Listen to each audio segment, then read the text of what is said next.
Xun, which is required. So it continues to be popular in China today. I had thought at one time of assigning the book, but wow, is it complex.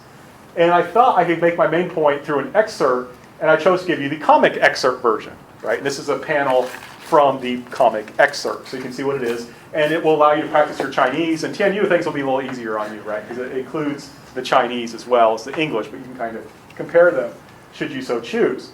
And it's focusing on two characters, Zhu Hui and Ming Fung. This is Zhu Hui. You want to be able to identify these people. There will be questions I'll say ask on the Blackboard quiz, things about Zhu Hui. That's the man. He is a part of the gentry family.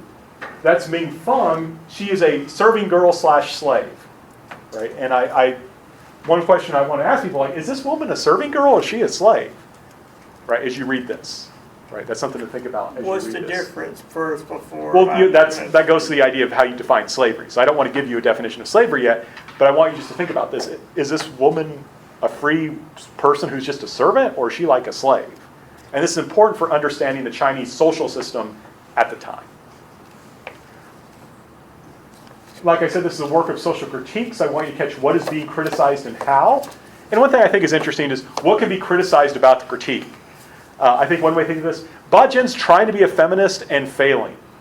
Right, he's trying to be a feminist and failing, I think. But, good try.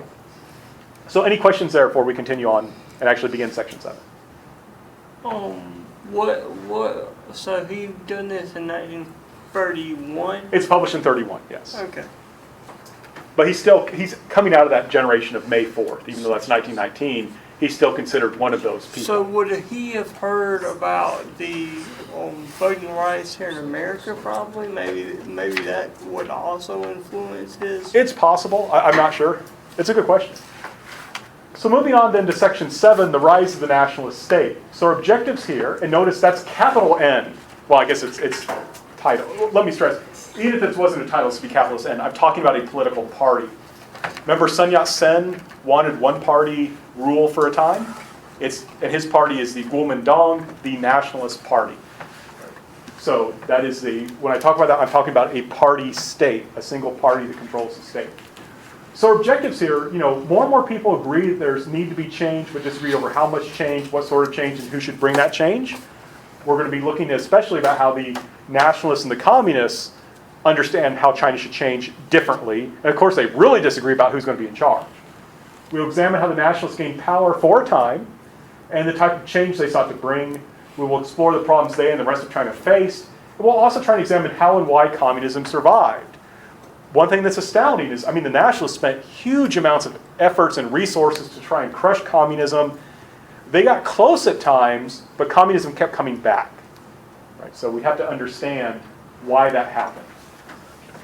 So we're going to return back to Lu Xun to kind of illustrate the problems that China is facing as we go into the 20s, right? So we're in the early 20s right now, and we're seeing the problems that China is facing. Right here I say, what are the tensions? Key thing, what problems is China have? To make China a new nation, you must introduce Western ideas, because the whole notion of a nation state was a Western model. There has to be a national culture. But a national culture has to be infused, so to speak, by what he considered to be good ideas from the West.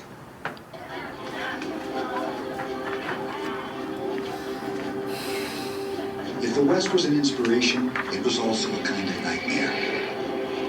Protected by tens of thousands of soldiers, the Europeans, Japanese, and Americans all controlled territory called concessions in China's major cities. In these foreign concessions, businessmen enriched themselves by exploiting cheap Chinese labor. Many women earned as little as 30 cents for a 12-hour day.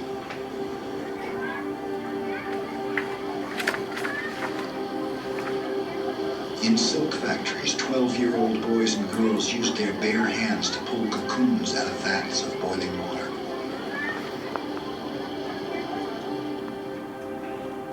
In 1925, Shanghai cotton mill workers rioted after a Japanese foreman killed a Chinese worker. British police fired into the crowd, killing 11 people and wounding 50 more. In Beijing, a group of Chinese students marched against growing Japanese imperialism. Chinese police fired into the crowd, killing 47 students. Among them was Liu Hejian, a pupil of Lu Xun. Liu Hejian is a Chinese girl who has died for China. If China is not to perish, then the future holds a surprise for the murderers. Lies written in ink can never disguise facts written in blood. Blood debts must be repaid in kind. The longer the delay, the greater the interest. That's some nice use of metaphor there. Truly a masterful writer, right? So there's some serious problems in China, right? There's this realization that we need to change. We need to be like the West, right? We want to take the good things from the West, but we don't want to take the bad things. But then what's the West and Japan, which in a sense represents a westernized Asian nation, what are they doing in China? Foreign concessions. Right, they've got the foreign concessions, and what kind of things happens there? Exploiting Chinese labor. Yeah, they're exploiting Chinese labor. And so what's key here, when we talk about the Industrial Revolution like Britain, we talk about the Industrial Revolution in the United States, we had this exact kind of thing going on. However, what's different, in Britain, they were British workers striking against British factory owners. In the United States, it was mostly, there was immigrant labor, but it was mostly American factory owners and American workers who were in conflict. But in China, it's different. Labor and anti-imperialism are kind of connected, because when you are a Chinese person protesting against labor, it's often against foreign-owned companies. So I'm a Chinese person in Shanghai, I'm working for a Japanese factory, or I'm working for a British factory, or whatever factory. So there's this tendency in China this time period to connect labor issues with foreign issues, with imperialism. Those foreigners are coming in and exploiting us. When we fight back, they kill us. Right? So, in the United States, you had workers killed in battles with the police or whoever with strikes. That happens in China too. But in the United States, it's usually Americans killing each other. But here you have British, Japanese police killing Chinese workers. So it adds an anti-imperial sense to it. And of course, like I said, these little kids pull, I like to show that clip, shows these little kids, pulling, silkworms out of boiling water and so forth. Very different. And this is a piece of Chinese I believe it's Kuomintang, I think it's nationalist propaganda. But this is something from this era that really, I think, captures this. Just out of curiosity, have you ever seen this before, this image? Okay, wow. Usually, if you look up imperialism in China, usually this pops up on Google. But this represents the Chinese people. That's what it says here on the guy's belt. He represents China, and he's being strangled by two people, right? You can guess, what do you think this person represents? Britain. Yeah, foreign imperialism. It maybe fits in with our stereotype of the British, but to Chinese, this is anyone, and it literally says imperialism. Who do you think this guy is? Japan. It's a good guess, not correct. Japan was included here, believe it or not. Chinese soldier. Yeah, warlords. Yeah, Chinese soldiers, warlords. Right. Those are the two people who are strangling us. What's causing us problems is foreign imperialism and domestic division. Again, this is why there's always a stress on unity in China. Right? Why can these imperialists beat up on us? Why can they help strangle us? Because we're divided. Right? Our division makes us weak. That allows the foreigners to come in and beat up on us. So who were these warlords? Right? Remember again, many were provincial governors under Yuan Shikai. They were part of other new army generals. So remember, you had the Qing, and then you had the Republic, and they both had armies. And when the government fell, those people still had their armies. And oftentimes, the soldiers were personally loyal to those officials, their officers. And so what happened is, when the Republic broke down, the governors of these different provinces, the generals who had the armies, would generally become warlords. And then also, just anyone, if you could prove that you were a good commander in battle, you could become a warlord too. So China would be divided up by dozens of warlords. So China, I would argue, is in kind of a civil war, but not with two sides, but like with dozens of sides. So it's really, really complex. And these warlords are a mixed bag. One of my favorite ones is the dog meat general. He didn't eat dog. He's called that because he gambled in a game that was called Eating Dog. Right, so that references gambling. But there's a saying that he had 3 don't knows. He didn't know how much money he had. He didn't know how many soldiers he had. He didn't know how many concubines he had. Apparently it fluctuated between 40 and 50 concubines, and they were from many different countries, so they sometimes didn't speak the same language, so he gave them numbers, which you would think would help him keep track of how many he had if he'd know them by numbers, but in any case, maybe he couldn't count well. But that's really disturbing, right? I mean, number 53, I'd like to see you. So you had that kind of very corrupt warlord on one side, but you also had people like Fung, right? Tianyu, did they talk about this guy at all? Yeah. Okay, oh really? Really? What did they say about him? Say his warlord. Right. And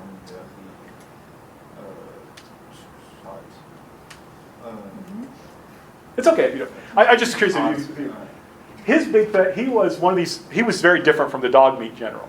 Right? That's why I want you to see the contrast. He was a Christian warlord. And he hoped to make China into a modern Christian republic similar to the United States.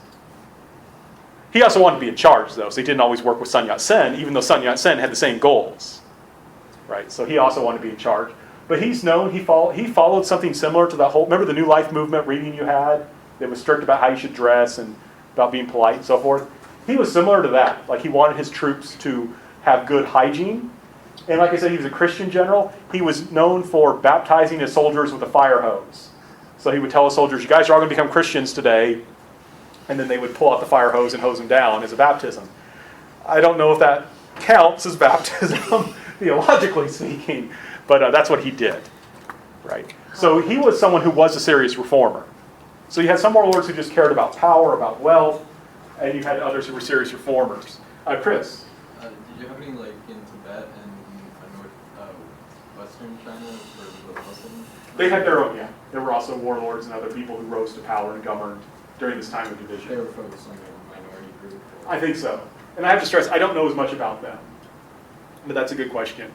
And one thing before I forget, like I said, Feng Zhang, he has a program, right? He has an idea, a vision for New China. The dog meat general, his soldiers were fighting because he gave them money and concubines. And I mean, like literally, he gave them concubines. So this is not a modern guy, right? If you're a feminist in China, remember feminism is an idea here, you're not going to follow the dog meat general. But of course, the group that will unify China is not the warlords. It's not any individual warlord. It is the Nationalist Party. So you may remember from the last section, we talked about how Sun Yat-sen had a lot of problems. He was actually forced to flee China in 1913 because Yuan Shikai wanted to kill him. He returned in 1916 after Yuan Shikai was dead. And he has a lot of problems. This is a place ruled by warlords. He lacks a strong army. He hasn't been around, so the Nationalist Party is poorly organized and poorly disciplined. And what really frustrates him, remember, this is review, we talked about this before, the Western liberal democracies are not really willing to help him. Right? Like I said, Japan, the United States, France, Great Britain, we don't really want anything to happen in China that would threaten our special privileges in China. Right? So he turns to the Soviet Union for help. Right? He turns to the Soviet Union for help. That's weird. Right, well, we'll talk about why shortly. One thing I just want to point out, I don't want to make this too much about the present, but when there's like a trade war going on between China and the United States, this is why from the Chinese perspective, they're a bit sensitive about this, right? Because they remember the unequal treaties, and they emphasize that in their education. And so if they see a trade deal as not being in their favor, it kind of triggers that, this is like the unequal treaty thing, where we got abused. So that's why you see maybe more emotion on the Chinese side, more passion about those issues. But he does turn to the Soviet Union for help, right? And Dylan said why, and we'll talk more why later. But they help him with a lot of things. They help him build a military academy, right? Remember, he didn't have an army. Well, how do you build an army? Well, get some officers who know what they're doing. So he builds a military academy. Your party is undisciplined and poorly organized. The communists will actually help write a new nationalist constitution. Now, these are Soviet communists. They're not Chinese communists, but the Soviet communists will actually help him write a new nationalist constitution that focused on central control and loyalty. Now, one thing I have to stress, and this is why I was talking about communism earlier. Remember how I said that Marx believed that eventually the workers would be squeezed so tightly that they would eventually rebel. That was the basic idea. And it should therefore happen in Britain first, because Britain was the most advanced industrial country in the world. Right? So Marx thought it would happen in Britain first. Happens in Russia first. So how did communists explain that? How did they do it? Well, Lenin, Vladimir Lenin, the guy who leads the Russian Revolution, argued for a theory about what he called the vanguard party. In traditional communism, the party kind of sits back and just helps organize the workers once they start doing stuff. But in Lenin's idea, you don't have to wait for these things. We don't have to wait for things to get so bad. We can do it now if we organize the workers through having a vanguard party. If you're not familiar with the term vanguard, that's the group in an army that marches in the front. Right? A vanguard is the part of the army that marches in the front.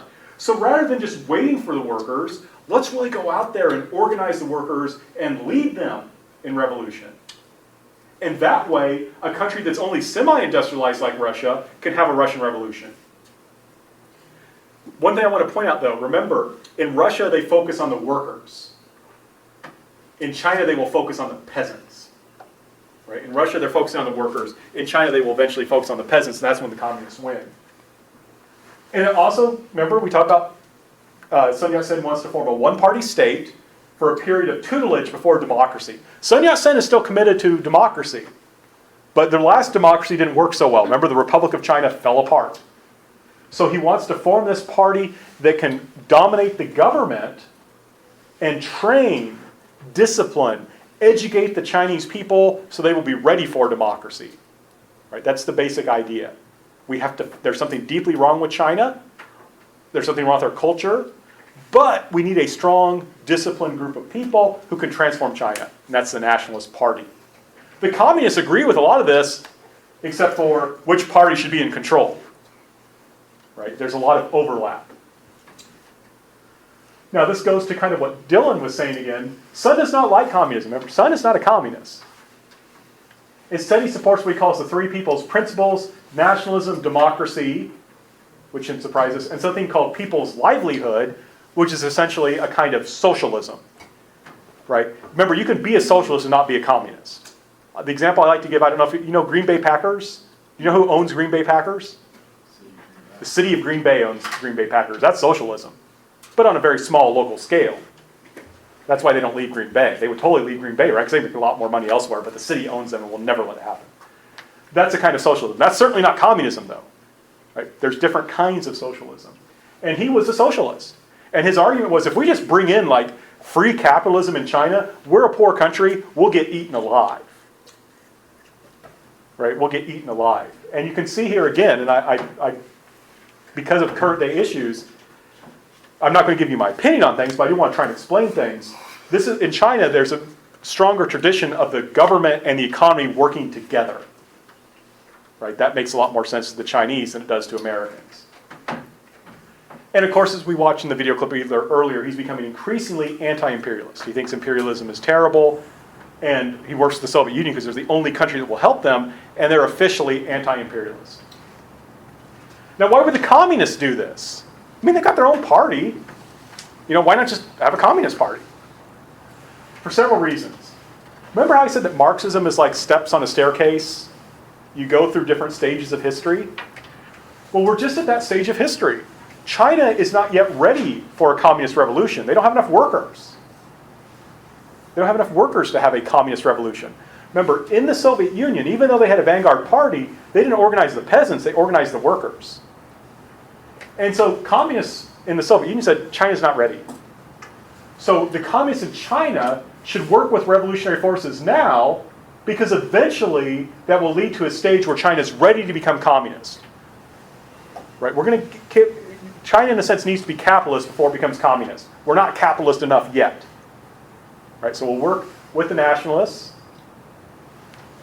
Eventually they will progress things.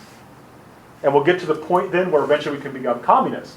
And part of the deal was Chinese communists were told to join the Nationalist Party. So part of the deal was Sun Yat-sen had to let Communist Party members become members of the Nationalist Party while maintaining their party unity. Now, this was officially called a united front, bringing these parties together to unify China. But this strategy can be called a bloc within. You have this broader Nationalist Party with this group of highly organized, disciplined communists who are part of it. Eventually, they would take over later. That's the idea. Kind of like a Trojan horse kind of thing. Right? We're going to work with we communists will work with the nationalists for now to help us get China to the point where the communists can take over, and we'll be there in the Nationalist Party so we can make sure that we take over in the end. Right? So, Sneaky. right. Well, yeah. Politics makes strange bedfellows, but remember, you said sneaky. Remember, the capitalists, the oppressors are going to fight back with violence, so we have to be willing to use violence and be sneaky ourselves. That's how a communist would answer you. And those are bourgeoisie values anyway. That would be their response. And then Sun dies. Poor China, right? Poor China. Poor Sun Yat-sen. The Qing dynasty could not get this guy. It was stomach cancer that ultimately got him. Oh. Right? He died in his 50s of stomach cancer. So he dies. Now, we had just talked about this in that clip, but I want us to remember. So he dies in 1925. That same year, you're going to have the Shanghai strike at a Japanese textile mill. Now, one thing I have to emphasize about Shanghai had 2 million workers. So if you want to organize a communism in China, you go to Shanghai. Right? That's where you go. There's like 2 million of those people. So when we saw that, I want to stress this is huge. Now, a lot of those people are working for Chinese factories, but not all of them. A lot of them are working for like Japanese or British factories. In 1925, as they mentioned in that clip, in Shanghai, there's a strike at a Japanese textile mill. So this doesn't just have economic connotations, it also has nationalist connotations. During the strike, some factory workers tried to break into the factory. They had locked them out. And when they broke in, like one of the night watchmen shot and killed a factory worker. So that led to demonstrations, which led to more arrests, and you get a cycle. You go in and you have demonstrations, the people are arrested, maybe it's broken off with violence, that makes people angry, and you have more demonstrations. Right? It's a cycle, it gets worse over time. On May 30th in 1925, it's called the May 30th movement. By the way, Koreans do this too. It makes it easy to remember dates because things are just named after when they happened. In May 30th, there's going to be, I believe it's Japanese soldiers here, will fire on the crowd. So imagine that. It's controversial enough, right? Let's say there was a protest here and American police officers fired into an American crowd. We would be upset. But imagine how upset we would be if they were foreign police officers. Right? And that's what's going on in China. That leads to more protests. And on June 23rd, British troops will do this again. Incidentally, I think most of the troops were actually Sikhs, but they're part of the British Empire forces. So this leads to massive protests all throughout China. Right? Who are these foreigners coming in and exploiting Chinese workers? Now, there were Chinese who were exploiting Chinese workers, but who are these foreigners who are coming in exploiting our workers? And then we try and do something about it, they kill us. How can this happen? What is wrong with our country? What is wrong with our country? And so there's going to be a push to do something. And I have a clip I'm going to play for you. There's not a lot of good documentaries that talk about this early period, and I think this is just fun. This is a clip from a 1960s CIA documentary. It's wonderful. Right? It's really cool stuff, but it's 1960s CIA. So we'll talk about some important things, and I'll just kind of come back and go over them again. And that's not the right clip. There we go. A year's turmoil thrusts up the air. Sun Yat-sen's soldier favorite, Chiang Kaishek. At 38, he sees his leadership at Canton headquarters of the Kuomintang. This man is known to Westerners only as a fiery nationalist and revolutionary. As he mobilizes under Sun's new flag, all China waits for him to strike against the warlords. July 9, 1926, Bei Pa, march north. Against Jiang's slim divisions are marshaled 500,000 warlord troops. A political earthquake rends the land, for these are soldiers of a different kind. Fighting for a cause and country, they storm through villages and fields, victorious as much by spirit as by guns.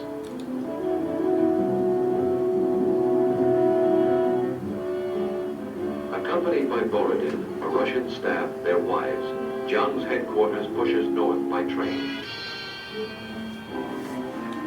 A forward fan of young revolutionaries, nationalist and communist alike, precedes the troops, calling to arms peasants and workers who surge to join the banners of the new day dawning. Among them, then unnoticed, is a communist intellectual, Mao Zedong, then 33, directing scores of peasant agitators to summon fury for the revolution.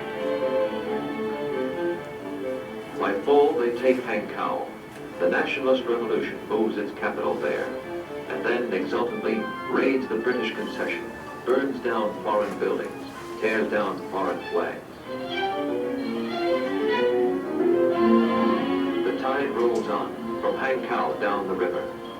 In April, Chiang Kaishek has reached Nanking, and then a pause. John waits. We will continue watching that momentarily. So there's this push to do something, right? Sun Yat-sen is dead, though. So who's going to do something? And the answer is Chiang Kaishek, right? This man, Chiang Kaishek. He is the head of the military academy. Remember, the Russians had helped establish, in 1924, a military academy. He was in charge of it. He was in charge of it. So he's in the perfect position to seize power because he has connections with the officers who are leading the new army. Notice how important the military is in this stage, right? So he's head of the military. He has this power base of officers who graduated under him. Right? He has these personal connections, and especially in a time period like this, when you have weak institutions, personal connections are everything. And personal connections are very important in China even today, like guanji, right? Or guange in Korean, yeah. He also incidentally has lots of underworld connections, which I think is really fun. Like, he lost a lot of money on the stock market, and he was buddies with like a gang boss. And so the gang boss said, I want you to know, everyone, the gang boss threw a banquet and said, I want everyone to know that Chiang Kai-shek's debts are my debts. Meaning he doesn't have to pay them back. Right? But he had a gang boss who did this for him, which is kind of interesting. Curiously, despite the fact that he hung around with the Chinese mafia, he was actually pretty honest personally, meaning he was not corrupt. I think if you take my Korea class, he's kind of like a Pak Chung-hee figure, in a sense. I mean, he was ruthless as all get out, but he was personally honest and efficient. So in a period of corruption where it seemed like no one could really do anything right, a lot of people were inspired by him. He seemed like a confident person. People were inspired to follow him. Incidentally, he would be on Time newspaper magazine a lot. Now, there's an old Chinese saying, right? I don't know if Tianyu's ever heard this saying. It's old. I don't think people in China say it anymore. But it does not take good iron to make nails, nor good men to make soldiers. This is not a pro-military saying. And I highlight this not to, look down on the military. My point is, in China, traditionally, people who became soldiers were seen as like the lowest of the low. You became a soldier because you didn't have a way of making a living. You didn't have land. You were poor. That's why you become a soldier. That was a significant problem with the warlord armies. Right? Remember the dog meat general. How does he keep people to follow him? He gives them concubines. He gives them money. Right? So soldiers were often looked down upon. One thing that made Chiang Kai-shek and his army so effective, his army was only a few tens of thousands of soldiers, and they were fighting 500,000 soldiers among the warlord's army. His troops were motivated. Right? His troops were highly motivated. They were given political indoctrination. They were taught why it was necessary to work hard to free China. They were taught that they were an army of liberation. They should not be mean to the peasants. They should not take advantage of the peasants or the workers. They were there to free the workers and the peasants and to liberate China from foreign imperialism and from division. So Chiang Kai-shek is challenging this. Right? He's saying, maybe that's the old China soldiers, but the new Chinese soldiers fight for the people, they fight for the nation. That's why they exist. And so you have kind of propaganda like this, right? I love this. This is meant to kind of encourage people, right, to look at them. And notice Chiang is the center, but this is kind of propaganda celebrating what's called the Northern Expedition. And this is how he presented it. This is a speech that Chiang Kai-shek gave before the Northern Expedition began.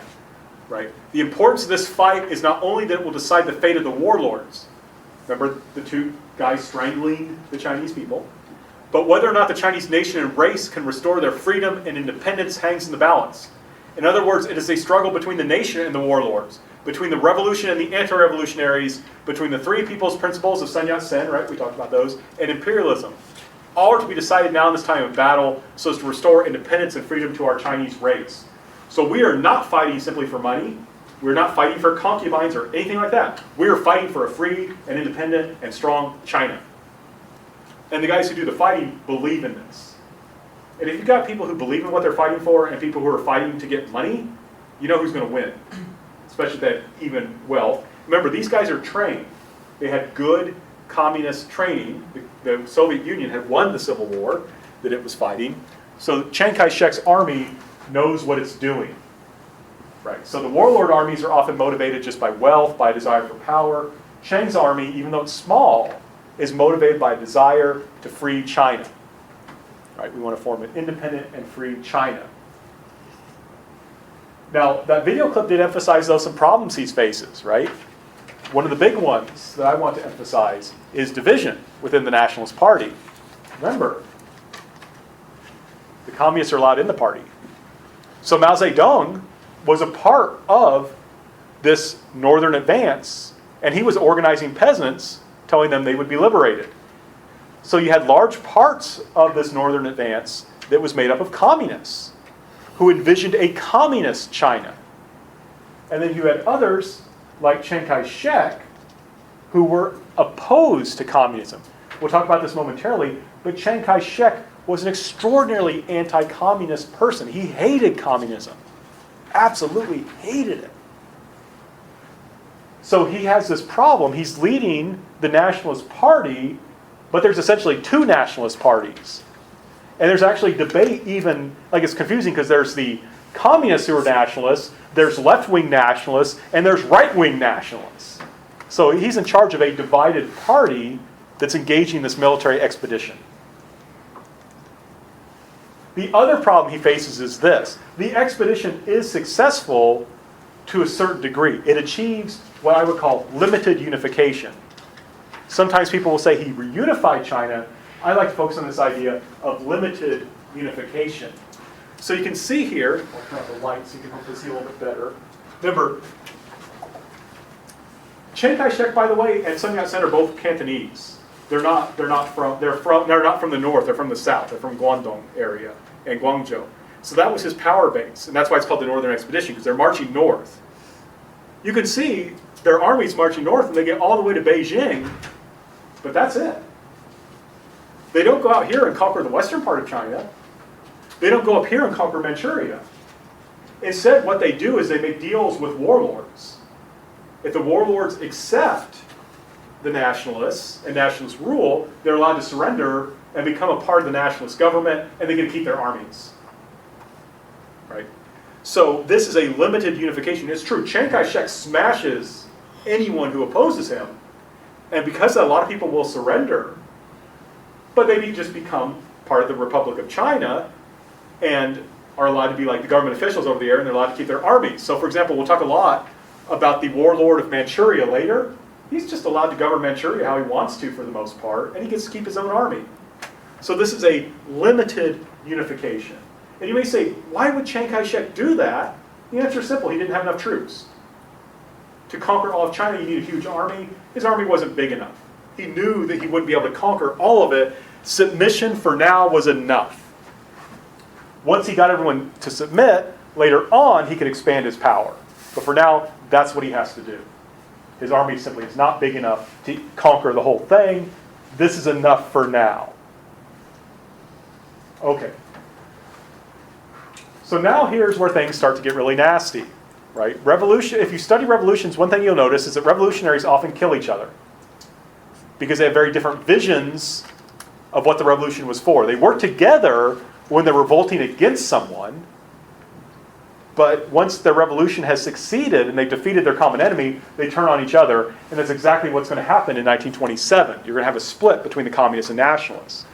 So to kind of illustrate that, what's going to happen, let me continue on with that video clip.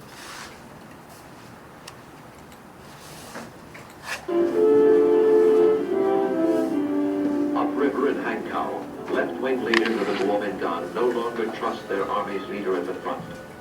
Thoradin is urging, get rid of Chiang Kai-shek. In 4 short years, The Soviet informer. the have grown to 60,000 members. They urge the left-wing nationalists. No revolution is complete until peasants own their land, workers their factories. Jiang disagreed. Scholars of Chinese history still debate with enormous fury exactly what happened next and why. But I think it's the classic revolutionary question. Who gets power? To whom the fruits of victory? No one knows what went on in Chiang Kaishek's mind, but I think one thing must have been clear to him. Either they were going to get him or he was going to get them. And he wasn't about to be dismissed the way Sun Yat-sen had been dismissed from power by warlords and so on. It was a question of who would strike first, and he struck first. April 12, 1927 in Shanghai was the night of terror. The Jiang's troops rounded up and butchered hundreds of communists, students, union leaders, anybody they suspected. And when the day rose, he was in complete control of all the lower Yangtze Valley. And after that, for months and months through 1927, it becomes a great big bloody boiling stew as left-wing and right-wing fighting warlords get into the act and communists try to stage uprisings. And it all ends, it ends in tragedy. Because for so long this country, torn apart, had waited for a government to give it unity and dignity and expected so much of this revolution. And now they found that revolutionaries can be butchers too. And this long, tormented quest for a new order was to end in this squalor. And it ended finally in December 1927 in Canton, when, on orders from the Comintern, the communists attempted to stage a massive uprising and seize that industrial city, and the Kuomintang struck back with counter-terror. Professor Earl Swisher witnessed the event. The Nationalist forces came in on Tuesday afternoon. There was fighting and burning of parts of the city during the night, and then the mop-up came on Wednesday morning, after the coup had lasted only about 48 hours.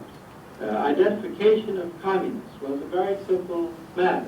They had wrapped red kerchiefs around their necks to identify them as communists, and when the coup collapsed, these were hurriedly stripped off to remove the identification, but in the rather humid climate, the red scarves left marks on their necks, and so that a communist was anyone with a red neck. The destruction of communists was a very simple process of rounding up everyone with a red stain on his neck and executing him. Some thought communism in China forever quenched, but Mao Zedong did not. He had escaped and watched in hiding. He would return to fight another day. Okay, so things get brutal, unfortunately, very quickly. So we have to understand that, first of all, ideologically speaking, Chiang Kai-shek really hated communism. And I apologize, I think I skipped a part of a slide. Oh, no, I didn't. Chiang Kai-shek really, I have to stress, this guy really, really hated communism. He actually lived in the Soviet Union for a time. He went there for military training. And while he was there, he was horrified by the whole idea of class conflict. And he was kind of a traditionalist in outlook. So he didn't want to get rid of all of old Chinese tradition. So he saw communism as a threat to Chinese culture, and he did not want class conflict. He thought Chinese people should unify. He didn't think Chinese people should be, in a sense, enemies based on class. So what happened is, during the Northern Expedition, the communists will lead an uprising in Shanghai against the warlord government. Remember I said earlier that's like the greatest place to organize for communists because there's like 2 million workers there. And the nationalist troops then easily take the city with their help. Right? So the communists and nationalists are working together. However, they understand that only one can govern China. Chiang Kai-shek correctly understands that the communists do eventually want to take over. Borodin, the Soviet advisor with the nationalists, is telling the communists, telling the left-wing nationalists, you got to get rid of Chiang Kai-shek. So Chiang Kai-shek decides to strike first. Right? There's a conflict happening, he decides to act first. So the nationalist troops and what's called the Green Gang, which is a criminal group, remember I mentioned that Chiang Kai-shek had underworld connections, will round up and execute communists. We know more now thanks to greater archival research. They said hundreds. In the video clip, it was thousands.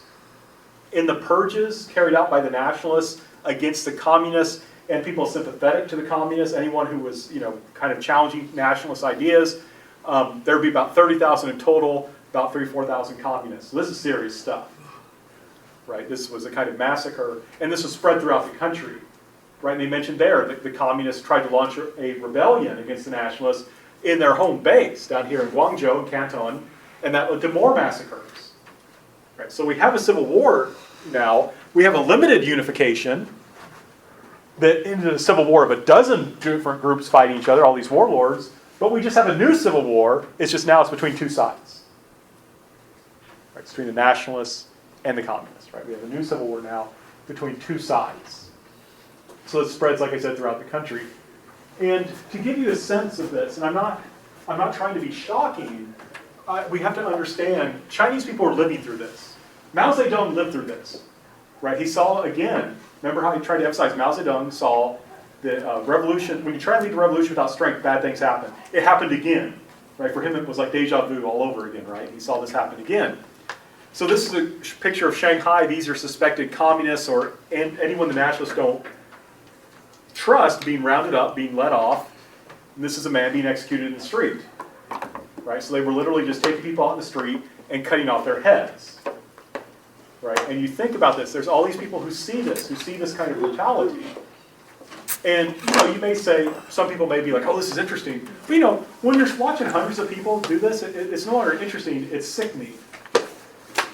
Right? And you think, what's going on with our country? How do we solve this? How do we end this kind of thing? Right? And you can see here, these are more executions, these are a little bit more. I think these people were actually given a trial, but still, they're just being shot in the back of the head, right? Publicly, make a lesson of them to everyone. So there's a lot of violence still going on. We don't have a multilateral civil war, we just have a bilateral civil war. So why does Chiang do this? Well, he doesn't need the communists anymore. Got Shanghai, got most of his goals. The communists were planning on doing the same eventually, and Chiang knew it. They weren't particularly secretive about the whole let's join the Nationalist Party and take over later thing. And Borodin, like I said, we said earlier, the Soviet advisor was already trying to get them to kick out Chiang. And I want to stress this isn't simply a power struggle. If this was simply about power, maybe some kind of compromise could have been worked out, but it wasn't only about power.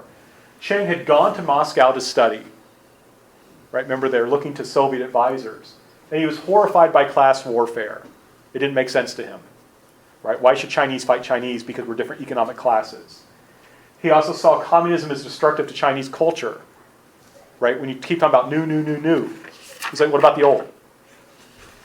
And he connects it with foreign interference, which I think is interesting. He says, look at these communists. Who are they taking orders from? The Soviet Union. They're taking orders from Russians. If we accept communism, the Russians are just going to tell us what to do. We're anti-imperialists. No one's going to tell China what to do.